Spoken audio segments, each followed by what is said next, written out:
So I recently did a review of a Hisense TV, and a bunch of people said, Pete, why don't you go to the super high end of what Hisense has to offer and review their ULED TV? So I just picked up this.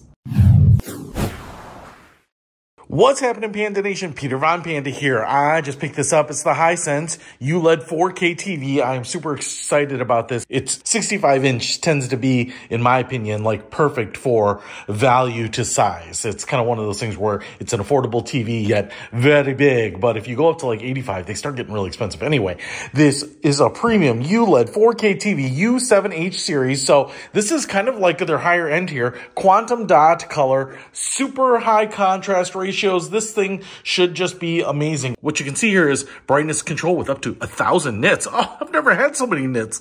Dolby Vision, Dolby Atmos, Game Mode Pro with ultra smooth gaming at 4K 120 hertz, which is pretty crazy because if this can replicate 120 hertz, you can kind of use this TV as like a giant computer monitor. I don't know. Maybe I should try that. And obviously it has crazy resolution, much better than a lot of computer monitors. So let's get this thing unboxed. Basically, the first thing I'm going to do is take out these plugs. You just kind of grab them like this, pull them out. You've got 4 of them, 2 on each side, and then you can lift the top of this box straight off and then lift the TV out of it. I've got the top of the box lifted off here. It's actually right here. One thing I will tell you is that sometimes this styrofoam piece gets stuck at the very top and you want to pull it out because this is where your accessories will be. We get the stand feet up here, and then the pouch with the instruction manual, the remote, and the accessories is going to be right there. So if you can't find them, they're usually in the styrofoam piece stuck in the box. All right, now I'm about to put the legs on, which is different than when I wake up in the morning and I say I'm going to put my leggings on. But we'll get these installed. See, 2 screws, little holes right in the bottom here where I put these in. Legs should be facing outwards, FYI. What I also want to show you here, it's interesting, there's an L1 and L2. So it looks like you could install the leg kind of more inboard or outboard. So I assume this is more stable, but if you have kind of a smaller TV stand, you can put them inside. So it's actually a nice small feature, but I find that very helpful. All right, legs in, screws in there, and a power tool is going to be my best friend. All right, so first things first, I want to show you that on this side, we have the power cable that will go in there. And then actually down on the legs, what I really like is on the back, they have these little collars for cords. So if you are running HDMI cables or something, you can kind of hide them behind the leg of the TV stand there. And then on the opposite side, we have a USB plug right there, so you can put in video files or photos, sideload them. You have a service port right there. You have HDMI ports, 1 and 2. You've got eARC port there and HDMI 4, your coax input for over-the-air antenna, and then you have your AV in and 3.5mm headphone jack out. And then right next to it, we have a port for Ethernet, digital audio out, your optical cable, and then another USB port right there. So let's get this thing set up. All right, time to undress.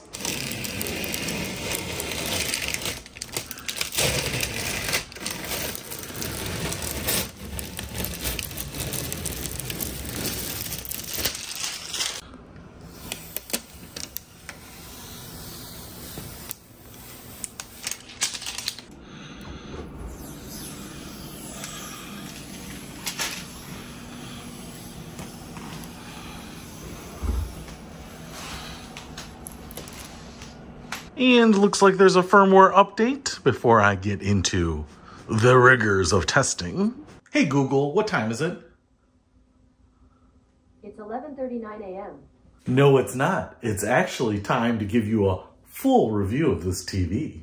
All right, so I have been playing around with this Hisense TV. As you can see here, it is voice activated, which is awesome. I really, really dig that. It's like having a smart device. So instead of paying another 30, 40, 50, 60 bucks for a smart device, you can just get one with your TV. You don't have to have a separate device hanging around. And it's integrated in the TV. Hey Google, turn off TV.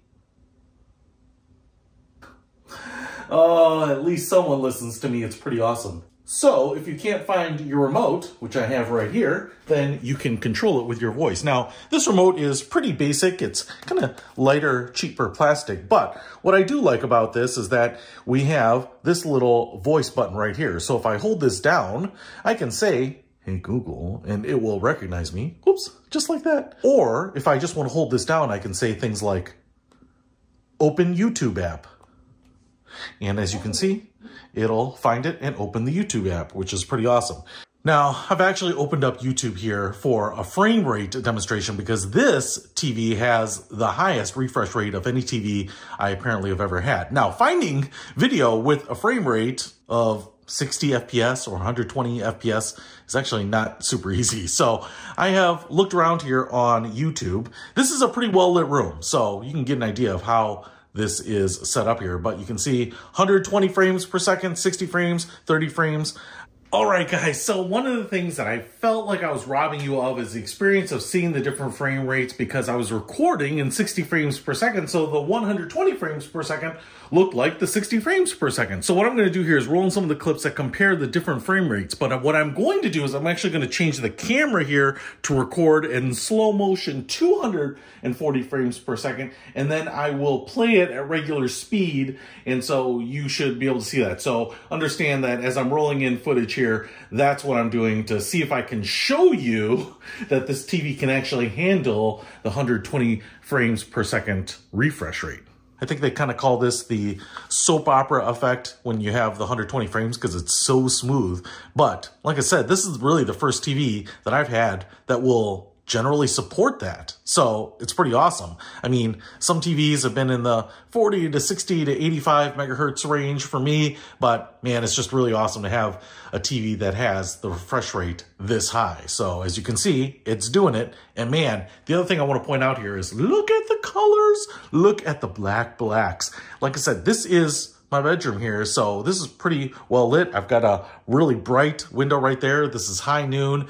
Snow's on the ground. I'm getting a lot of reflection off of everything here, but man, I'm not doing anything special to show you the picture here. I haven't cranked up the brightness. This is all the default settings as far as I can tell, but between the picture quality just being so vibrant, the darks being so dark, the brights being so bright, you know, brighter than me, and the refresh rate here, man, this just makes watching video so enjoyable. And I'll tell you what, I'm filming my videos at 60 frames per second. So if you want to be able to watch them at that speed, I encourage you to, because it's just so smooth on the eye. It's kind of like silk on bare skin. And I just wanted to show that to you because it's so smooth and so colorful. All right, so the other thing that I wanted to show you here as I zoom in on this is what the image quality is like.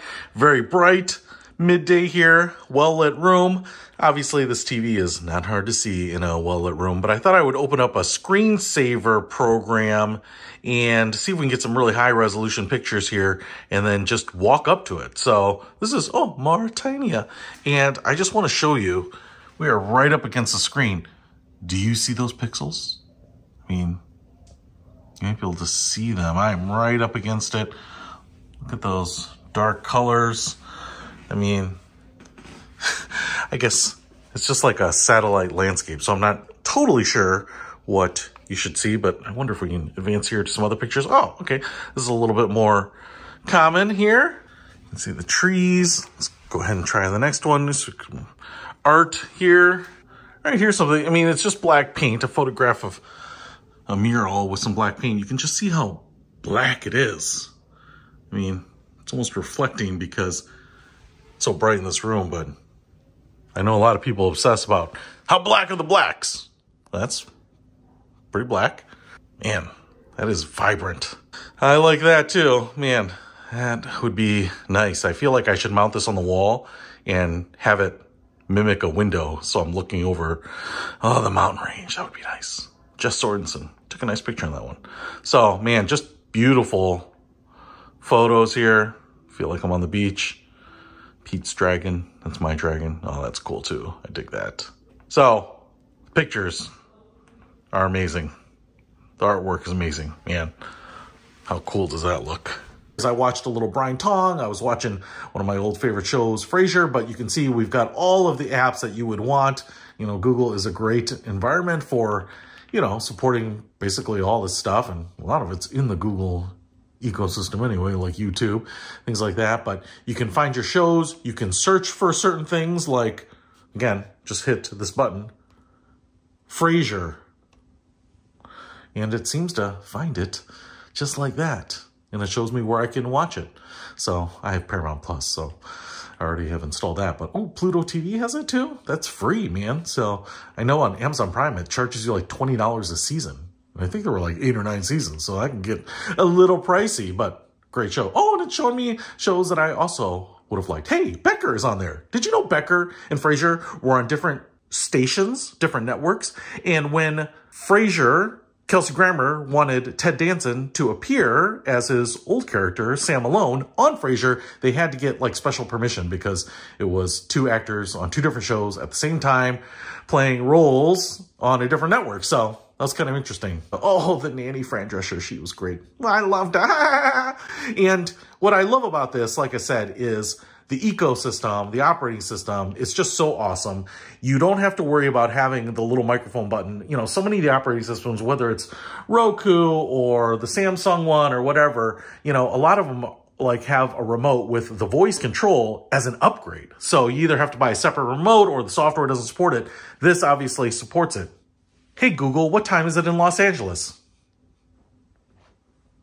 So it gives me all the information there. Hey, Google, what's the weather in Dallas, Texas? Again, you get all of the benefits of a Google smart home device, but built into the TV. And man, so bright. That is just so bright and so brilliant. Makes me even look well lit right here. So I am really in love with this. I will tell you what, the audio quality is very good in this TV as well. So you don't have to hook it up, but I hooked it up to this cheap soundbar here, and between the amazing picture quality, super rich colors, and super smooth motion, and, you know, attached to the soundbar, this whole thing is like a home theater that is smart. So if you want to pick up this Hisense television, I am in love with it. It is the latest, maybe the small things, but as a user, I can tell that, man, this is just a step up from my other ones. My other ones are fantastic too, but this is the best I've ever had. And it's pretty big, 65 inches. You can go bigger too. Hisense has up to like 85 inches. So, I mean, bigger isn't always better, but bigger is always better. So if you're looking for one TV that does it all, smart device, beautiful picture, awesome frame rate, and meets a budget that most of us have, Hisense is the one to beat. So if you want to pick up this one, I'll put a link to it in the description below. Peter Von Panda, out. We can discover more and explore so much deeper. We can live better than ever face.